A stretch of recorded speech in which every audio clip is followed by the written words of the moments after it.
Hello friends, welcome to this session on Service Operations Management. Today, we are beginning with the Module 4 of Service Operations Management. I, Dr. Sanket Charkha, welcome you for this particular session of the module. I have completed my graduation and post-graduation in Commerce from Savitribai Phule Pune University. I have completed my Masters of Philosophy, Masters of Business Administration, that is MBA, and PhD from the Savitribai Phule Pune University. I have published various research papers in national and international journals. My specialization is into banking and finance, international business, operations management, and supply chain management. For this particular module, I'll be taking up the various courses for you. I have a total of 9 years of academic as well as teaching experience with Savitribai Phule Pune University. I welcome you for this particular module. Now let's begin with our learning with the first subunit or the topic. In this particular module, we will be understanding and dealing with the concept of service operations. The learning objectives. At the end of this particular session, the learners will be able to understand what do we mean by service operations, what is the importance of service operations, and what are the various activities that have been undertaken under the scenario of service operations. Now let's begin with our learning. The service operations. Initially, first we'll understand what is the concept of service operations and what do we mean by the service operations. The service concept is the perception and expectations of the service itself in the minds of the customers, employers, shareholders, and the lenders. So in this way, we need to understand the definition or the meaning of service operations is the perception or a value or an image that has been created in the minds of the people. So when a particular customer is looking for a certain part of a service, he has a certain perception about what service he will be getting. Now let's take an example, that is you enter a particular hotel. So when we enter a particular hotel, we have a certain perception that there will be a reception counter. A receptionist will be welcoming you with a pleasant smile, a drink or a glass of water will be offered to you, and she will ask you very pleasantly, "How may I help you, sir?" So in this way, it is a perception and it is an exception. So we have a certain set of series of activities with a certain expression, feeling of thought, and certain gestures about what do we want as a part of a delivery. So this particular part of a service may be related to the customers, may be related to the employers, the shareholders, or the money lenders. So all the persons who are the stakeholders in the organization, they expect a certain part of a service. And that particular perception and expectations which the people carry in their mind, it's called the service concept. The equipment, layout, and the procedure required to offer service and maintain quality and delivery standards are referred to as this is service system. So whatever resources that we acquire, whatever resources that we put to use and bring in into the organization to effectively deliver the quality of service to the customers, to the people, to the employers, to the stakeholders, and so on, all those components form the participants of the service system. So in an organization, to effectively deliver a certain service, we need to hire or we need to employ the people, the machine, the technology, the components, and so on. So whatever layout, whatever scenario, or whatever components that we are arranging together to deliver the qualitative service to the customers, such type of components form the participants of the service system. Now let us understand what are the various main processes that have been undertaken in terms of service operations. The first main process or the event activity that has been undertaken in terms of service operations is the event management. So we need to identify what is the event that we are going to conduct. So on those particular basis only, a service identification is needed or it can be delivered in a very effective way. So before we begin a certain activity or before we begin a service operations, we need to identify what type of event we are conducting and what will be the event or what will be the activity that will be undertaken. So defining the event or understanding the event is very essential and necessary. The second perspective that one needs to identify is incident management. Incident management focuses on what all various steps or processes will be undertaken to fulfill a certain activity and how a particular task or activity will be completed. So incident management activity focuses on step-by-step planning of each and every activity and how those particular activities will be accomplished within a specific time period. So ascertainment of those activities, it's called the incident management.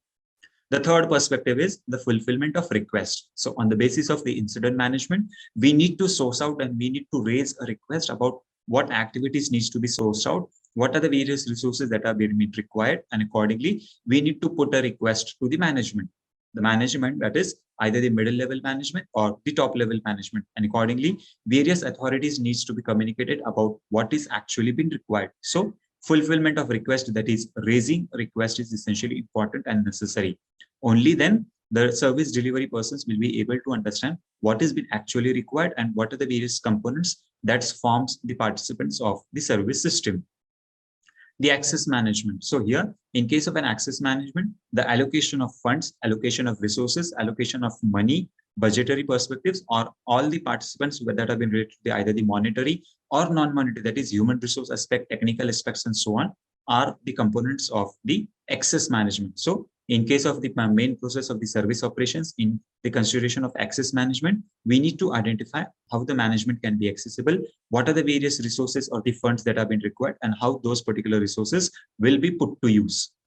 The fifth step or the process in the service operations is problem management. So in case of a problem management, we need to identify what is the problem that has been associated and what actually do we need to deliver.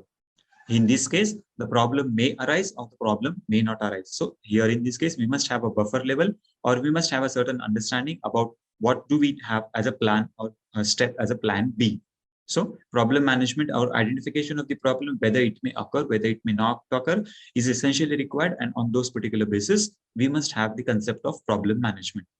The next perspective or the sixth factor or the component is control of IT operations. So on the basis of control of IT operations, we can easily identify what are the various hardwares, what are the various softwares that will be employed or that will be required, and what will be the plan or series of activities. Today, in the modern era, every activity is being conducted on a basis of technicalities, and we need to identify and see how those technicalities can be delivered in a very effective way. And for an effective technical management, we must have the various amount and availability of resources on which basis the service can be delivered in a qualitative form. So for those consideration, control of IT operations is essentially required, and on those particular basis only, we can deliver the service very effectively and fluently. The seventh perspective or the step or the main process in the service operations is management of facilities. So facilities as to what are the various facilities that have been required within the organization, that is internally, and what are the service facilities that have been required outside the organization, that is externally. So service operations management considers both the facilities, that is internal and external, and management of all those particular facilities needs to be taken into account. That is, whenever the customer will be reaching to your doorstep or to the point of sale, or whenever he'll be traveling from his home to the point of sale or to the doorstep of a certain organization, then what services are being required in the course of duration, that is in the duration of his travel. Next thing, when the customer will be at your doorstep and he will be approaching an employee or a manager or a receptionist or a person who has been associated as a part of guest welcome, all those services that starts from that particular point of sale to the actual closure of sale, all those facilities forms the part of internal management. And hence, internal management of facilities and external management of facilities are essentially required. The management of facilities are at times taken on the basis of pre-sales service, during the sales service, and after the sales service also. So service operations activity can be undertaken at any stage or at any level, and all those steps or under considerations we need to identify, and the management of those facilities are essentially required.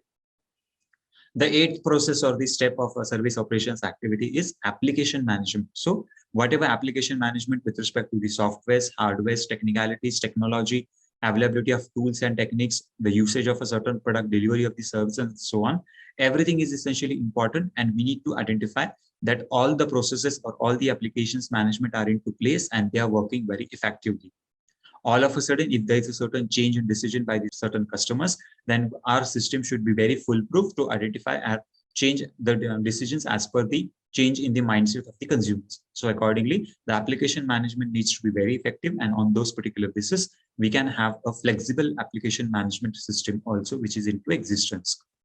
The next ninth perspective is the technical management. So on the basis of technical management, one needs to identify and consider about how various technicalities can be implemented in a business organization and how we can provide a better effective technical services in the long run or in the short run. So technical management has to be know-how, the availability of technology, delivery of the product, commodity or services to the consumers, and so on. So all those processes needs to be identified in a very effective level. And on those particular basis, technical management should be very effective. Now let us understand what the various service operations types. The first service operations type is asynchronous in a one-way organized way. So any service activity which has been delivered only in a one-way or a one-mode activity or one-way traffic is been called as an asynchronous activity, wherein only the organization is delivering a particular part of a service and there is a recipient at that particular another end, that is a customer, who is receiving and accepting the service. The next second service operations type is asynchronous in a request or a response mode, wherein there is a request or there is a response from the other end, and accordingly on those particular basis, we are delivering a service to the another perspectives or the other end perspectives. So in this way, a service operations can be often asynchronous of a request or a certain response, or it may be often asynchronous of an one-way form. The next second type of service operations may be asynchronous to a synchronous environment, wherein we need to change or we need to modify whether the synchronous or asynchronous service needs to be delivered and how bridging the gap between those two activities can be monitored. So that's the perspective of asynchronous to synchronous environment. In case of an synchronous environment, the environment always keeps on changing, and as per the need, conditions, and time of a particular consideration, we need to keep our delivery very effectively, and accordingly, the modifications in the product, in the services, in the organizational policies needs to be undertaken. So, an environment may be either asynchronous or it may be synchronous. The service delivery must not stop, and accordingly, all the service operations activities must be continued in a very effective level, so that the qualitative service is being delivered to the ultimate or the end user, that is the customer. Now let us understand what are the various key distinguishing characteristics of services. The key distinguishing characteristics of services are intangibility. Always, the service that we are delivering to the customers is intangible. It cannot be seen, but the customer can feel what that particular service is, and he can feel a certain part of a satisfaction. That is, how does he feel? Whether he's happy, whether he's satisfied, whether he's dissatisfied, whether he's unhappy, or whether he's neutral. That is, no suggestions he wants to provide. So the distinguishing characteristics of services, it is always intangible. It cannot be touched, it cannot be seen, it cannot be felt, but the customers can observe and they can give a certain suggestion as to what is their level of understanding or level of feeling about that particular service, which will be always an intangible perspective. Inseparability. So in case of a service, it is not separable from the product itself or from the service that we are delivering to the customers. So always an organization and a particular service are inseparable characteristics of a certain product or a certain commodity. There is no differentiation or there is no separation between a customer and a certain organization. And when there is a customer, when there is an organization, there will be a service that will be delivered to him, and that particular service needs to be of an qualitative nature. And hence, the service, that is the customer and the organization, when they are inseparable, the product and the service are also inseparable characteristics, and hence it cannot be separated from one another. The third perspective is the variability. So the characteristics of variability differs on product to product, commodity to commodity, type of customers, and so on. So sometimes the service may be delivered in a greater extent, or sometimes the service may be delivered in a lower extent. So for those consideration, there can be variations in a certain part of a service. A particular service may be for a very short span of duration, or the particular service can be for a very longer span of duration. That is, a service may be happen or it may get conducted or closed down within a 1 minute or 5 minutes or a 10 minutes. But certain parts of services, it may require a variable consideration as to 1 day or 2 days. Now let's take an example. That is, there is a small service that a servicing that has been required in case of an AquaGuard water purifier. So when a particular water purifier needs a certain service, the technician can come to your doorstep and accordingly he can get it serviced and he can get it repaired within 5 minutes or 10 minutes. But in case of a certain car, wherever there is a service that is been required at the greater extent, what does the vendor or the dealer says? You need to keep the car for 1 day, and accordingly, after 24 hours or after 48 hours, you can come back and take back the car. So accordingly, the variability as to the duration, time, constitution, monetary perspectives, everything differs from service to service. So it's a key distinguishing factor that service is always variable in terms of time, age, factors, and so on, or duration. Perishability. So the another characteristics of services, always the services are very perishable. So based on the identification or consideration of a certain customers, we can identify whether we can preserve that particular service or not. A particular service which has been delivered to a certain customers and the customer is ultimately very happy with the service, it creates a perishable results. That is, it always creates a certain mindset in the minds of customers that this particular company is very good, this particular salesman is very good, this particular representative or the manager or the management trainee is very good, and accordingly their service delivery is excellent. And hence, perishability factor is applicable in terms of a service which has been delivered to the customers. The next perspective or the characteristics of service is heterogeneity. In case of an heterogeneity, the service differs from person to person, company to company, organization to organization, time to time, and so on. So accordingly, always the service delivers from people. So in this way, it is always an heterogeneous. That is, the service that has been given for children, it is different, for women, it is different, for men, it is different, for adults, it is different, and for old age, that is senior citizens, it is different. And hence, there is a concept of heterogeneity with respect to the age factor of a certain people, the characteristics or the segmentation of the markets that we are doing, the product that the people are purchasing, and so on. And hence, there is an heterogeneity with respect to the service that has been delivered to the people. The lack of ownership. So accordingly, when the service is been delivered, it gets delivered from the company to the respective customer or to the consumer. And hence, there is a lack of ownership in terms of a service. Anyone who feels that a service needs to be delivered to a consumer or to a customer, he can come forward, and accordingly, any employee or the organization person can come and deliver his particular services. And once the services have been delivered, the customer or the consumer becomes the owner or recipient of those particular services. And hence, the ownership goes or transfers from the company or the organization to the consumer, that is the customer. So in this way, there is lack of ownership with the service. Now let us understand what are the various objectives of the service operations. The various objectives of service operations are delivering services in accordance with the SLA in order to ensure the customer satisfaction. So we need to always find out what are our strengths, weaknesses, opportunities, what are our short-term goals, long-term goals, and so on. So accordingly, we need to identify what are the key perspectives of the organization. And on those particular basis, we need to ensure that maximum level of customer satisfaction has been achieved. And only then the service has been delivered. So the main objective of the service operations is to ensure the customer satisfaction, and upkeep or utmost satisfaction of the customers is essentially required, on which basis the service operations activity can be undertaken and we can deliver the service in a very effective and fruitful way. Minimizing the incidents and disruptions that can lead to the service being discontinued. So when we conduct a particular service, one needs to be very careful and observing in a state that whatever service that we are delivering, it should be a minimum incident and with various reductions in the disruption. So there should be no disruption that is being created, and whatever incidents that are being created, all those incidents are being minimized.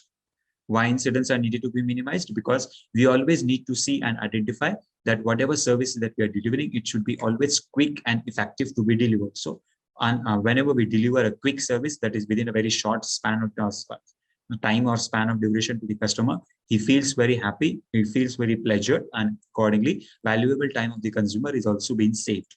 And hence, we need to be very careful when we are delivering a service to the customers, and accordingly, it should be at a minimum time, and accordingly, there should be no disruptions in the service that we are delivering. Adopting the robust end-to-end operational practices for the execution of processes and services. So we need to always adopt the end-to-end operational practices, wherein wherever the particular service is being required, certain techniques, certain modes, certain inputs should be provided, and accordingly, we must try to see that how those operational activities are being conducted in a very effective way, and they are being executed as a part of a process and services that have been delivered in the business organization. And hence, adoption of robust and end-to-end operational activities are essentially important, on which basis we can clearly identify and understand what type of qualitative service we are delivering. So these are the various objectives of the service operations, which always try to identify that we always want to achieve or bring in or ensure the maximum customer satisfaction, minimizing of the incidents and the reduction of various disruptions, and adopting of robust end-to-end operational practices for the effective processes and services. Now let's take an example of understanding how the service operations activity can be undertaken. So in a particular event management company, what do we have as a particular IT user? So our IT user, he may have a certain conception as to a request fulfillment, and accordingly, he can approach the incident management company. So when he approaches a particular service desk, The particular incident management company, on the basis of the problem, they may forward their particular service, or they may forward this particular complaint to the problem management, or if it is a part of a service request, the request fulfillment may be forwarded to the access management. So in simultaneously, what happens whenever you raise a particular query, whenever you raise a particular service, it has been initially forwarded to the incident management, and then accordingly it gets forwarded to the problem management. Simultaneously, when the service has been delivered to the customer, the service request fulfillment is been undertaken by the IT user, or that is by the user, and accordingly the access management gets to identify about what do you feel about this particular service. So in this particular diagram, a rectangle with the thick border represents a particular process. A rectangle with the thin border represents a certain practice that has been implemented, that is a service desk or monitoring and control activity, and rectangle with the dashed border includes a certain amount of function that has been undertaken. So in this way, the function of monitoring and control is being undertaken. With respect to the processes, a certain arrows have been shown, and in what way the services have been undertaken are the examples. Now let's move towards understanding what are the 5 stages of the service life cycle. So the various 5 stages of the service life cycle in ITIL is service strategy, service design, service transition, service operations, and lastly, continual service improvement. So this particular concept has been implemented in ITIL Foundation, wherein it considers a brief overview about the stages which are interconnected. And these particular stages have come together to produce the ideal ITIL service management strategy, wherein the ITIL lifecycle focuses on how we can deliver an effective service to the customers in a very short span of time. And every activity in this particular lifecycle is interconnected with each other. Number one, the first lifecycle perspective is the service strategy. Always, whatever service that we are delivering to the customers, it is a part of a service strategy, and it is always a strategic decision that a business organization or management has to undertake. Based on the strategic decision, we come to a certain conclusion, and accordingly, we design or we frame our various policies. And on those particular basis, the design of service policy is being undertaken, and we set either the short-term goals, long-term goals, objectives, plans, and policies of the business organization. And hence, service design activity is being undertaken. Then comes the perspectives of service transition. Then we need to identify at what level and at what times the service transition or the service delivery will be required, and what type of services we need to deliver to the people. So accordingly, on those particular basis, we identify what services needs to be delivered, and accordingly, the transition activity, that is the movement of activity from one level to another level, one perspective to another perspective, is being undertaken. The fourth perspective is the service operations. In this particular case, the actual implementation of activities have been undertaken, and delivery of service to the consumer or the customer has been identified, and it has been delivered. So that is the perspective of service operations. And lastly, continual service improvements. On the basis of continual service improvements, once the service has been delivered to the customer, there are certain types of services which requires repetitive purchases or repetitive amount of services that needs to be delivered. So for those particular concerns, we need to identify and we need to consider how the continual service improvements can be implemented in the business organization, and how those particular continual services can be undertaken for the better effective satisfaction of the customers. Now let us understand what are the various service operation process activities. Number one is, first is the event management. Number two is the incident management. Number three is the problem management. Number four is the request fulfillment. And number five is the access management. So on this particular basis, the service operation process can be identified. So it may be related to a certain event, which may be a mega event, a small event, or a big event. So we need to identify what event is and for what activity the service operations delivery is being required. The second perspective can be an incident management. That is, a certain incident may happen at a certain stage, and at that particular stage, what service operations activities will be required. The third perspective can be a problem management. So a particular problem may arise for a certain people, and what problem can be fulfilled, and accordingly, what management or service delivery operational activities are being required. The fourth perspectives can be this request fulfillment. That is, what request can be created, what request can be raised by a certain customers, and how do we fulfill those particular requests. And lastly, the fifth is the access management. So certain services wherein a certain access of either the technician, either the access of the experts have been required, and how we can deliver a part of a service which is of an accessible nature, wherein the involvement of specialized experts or the peoples have been required, and we need to deliver the service in a very qualitative way. So that is the perspectives of service operation processes. In case of an event, incident, problem, request, and access, every activity differs or every process differs from product to product, category to category, and type of service that we need to do. For example, of an event category, if a particular mega event has been organized, that is a particular concert. So in a particular concert, the service operation activities is been undertaken right from booking of a certain host or a particular co-star and a particular band who is going to speak or sing in that particular concert to the ultimately payment consideration of the closure of the event. In case of a certain incident, that is whenever a particular accident takes place. So what service that needs to be delivered by the hospital, by the ambulance, by the insurance agencies, and so on. With respect to a certain problem, if there's a certain problem that has been associated with a certain mobile phone, with a certain internet connectivity, and so on, then accordingly, what problem or service operations activities can be undertaken.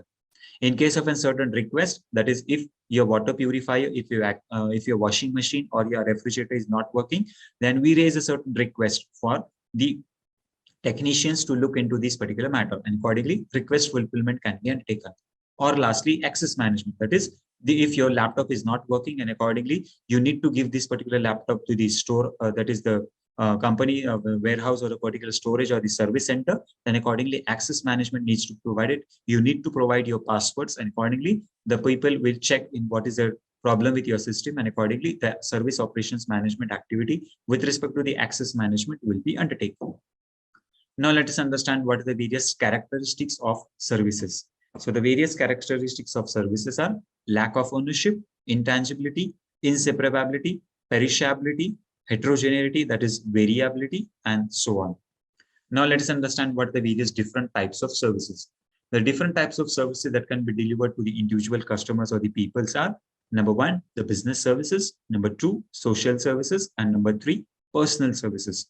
So in case of a business service, it is always an activity that is being undertaken from business to business, that is B2B activity, which has been the service that have been delivered for a business organization, for the various sole proprietor firm, for the partnerships firm, for the joint stock companies, and so on, are the part of a business services, wherein there is an involvement of certain contracts, certain agreements, and accordingly, it is a just commercial activity.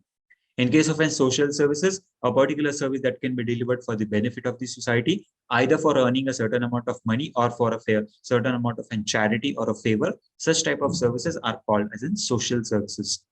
The third perspective is the concept of personal services. So in case of a personal service, any service that has been delivered to a certain customer by the individual people beyond the control or beyond the purview of a certain company, such type of services are called as personal services.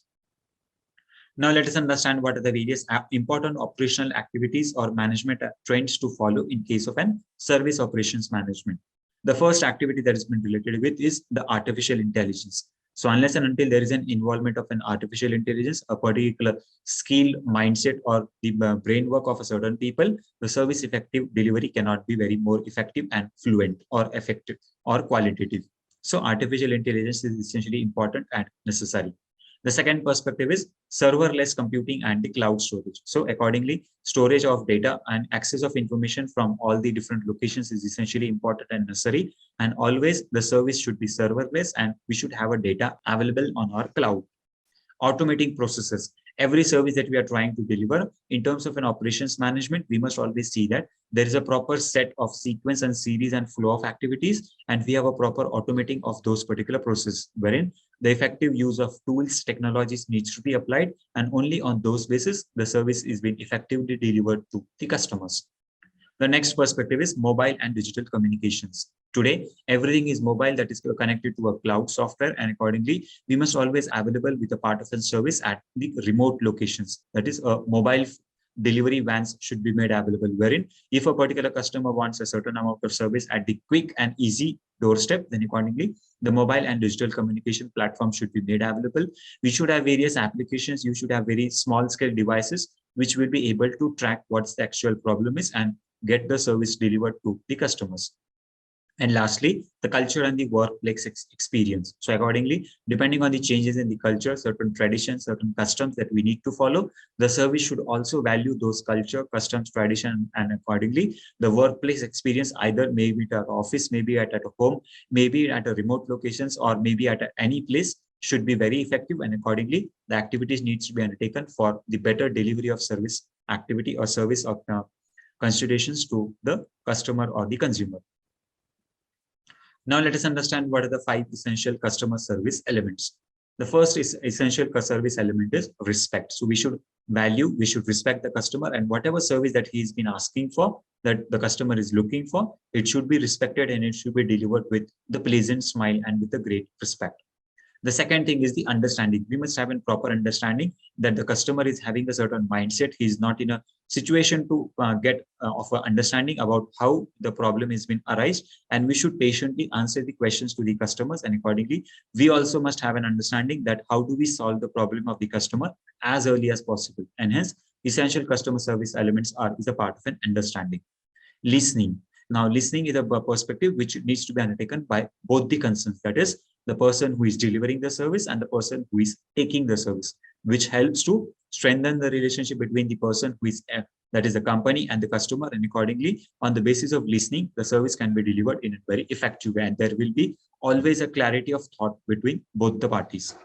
Responding. So whenever a particular service request is being raised, it should be responded very immediately. And whenever a particular service request is been closed, that is the service has been delivered, the customer should also provide the feedback very immediately.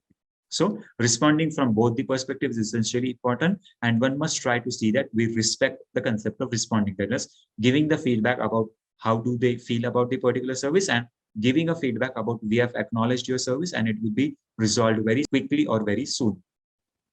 The next essential service is the serving. So actually here in this case, we need to serve the customer, and while serving a certain customer or a consumer, we must be very effective, we must be very positive, and accordingly, all the essential elements or efforts that have been required to make the service very effective or deliver the service in an effective consideration, all those inputs must be applied, and accordingly, the service needs to be delivered.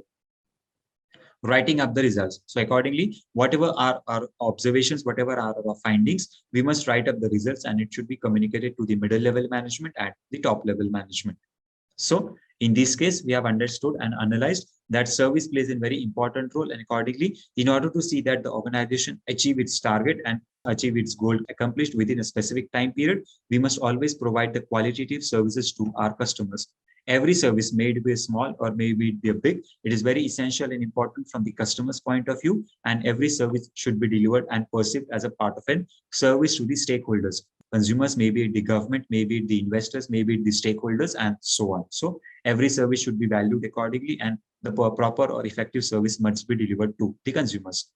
The strategic service management is a business strategy which is always aiming to provide companies after sales service by coordinating the various spare parts, service parts, and so on. So the service does not form a part of a consideration only when the customer is coming to your store or to your operations or the organization for the first time. The service activity is a part of a consideration which is completely ongoing. That is, when the customer is coming to the organization, when he is purchasing your product, and after the purchasing of your product. So before the sale, during the sale, and after the sales, the service plays a very important role. And accordingly, we must always try to see that how do we effectively deliver the service to the customers even after the sales has been undertaken for a continuous period and an ongoing activity. Now let's summarize what we have learned in this particular session. In this particular session, we have understood what do we mean by the service operations, what is the concept or meaning of services, what are the various activities that have been performed under the service operations, and what are the various benefits of service operations activities. I hope you must have enjoyed the learning in this particular session. We'll stay connected and we'll continue with our learning. Thank you for your patience listening. Thank you.